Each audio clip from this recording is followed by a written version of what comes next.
আসসালামু আলাইকুম। সত্তর কণ্ঠ 24 ফেসবুক পেজে সবাইকে স্বাগত জানাচ্ছি। আমি সাজিদুল করিম। আজ শনিবার 14 ফেব্রুয়ারি। শুরু করছি রংপুর থেকে প্রকাশিত আজকের কিছু সংখ্যক দৈনিক পত্রিকার সংবাদ শিরোনাম।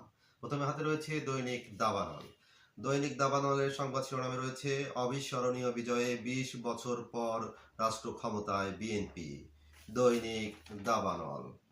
দৈনিক যুগের আলোর সংবাদ শিরোনামে রয়েছে 2/3 আসন পেয়ে রাষ্ট্র ক্ষমতায় বিএনপি। পাশাপাশি রয়েছে গণভোটে হ্যাঁ জিতেছে 297 আসনের আনুষ্ঠানিক ফল ঘোষণা। দৈনিক যুগের আলো। দৈনিক আমাদের প্রতিদিনের সংবাদ শিরোনামে রয়েছে 2 দশক পর সরকার গঠন করছে বিএনপি, প্রথমবার বিরোধী দলে জামাত। পাশাপাশি রয়েছে বসন্তে ভালোবাসার দিন আজ। দৈনিক আমাদের প্রতিদিন। দৈনিক আগামী সন্ধানের সংবাদ শিরোনামে রয়েছে 20 বছর পর রাষ্ট্র ক্ষমতায় ফিরছে বিএনপি। পাশাপাশি রয়েছে জাতীয় পার্টির ভরাডুবি। পাশে আরেকটি সংবাদ, আজ পহেলা ফাল্গুন, ভালোবাসার দিন। দৈনিক আগামীর সন্ধানে।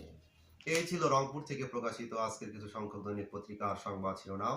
নিয়মিত সংবাদ জানতে চোখ রাখুন সত্তর কণ্ঠ 24.com ও সত্তর কণ্ঠ 24 ইউটিউব চ্যানেলে।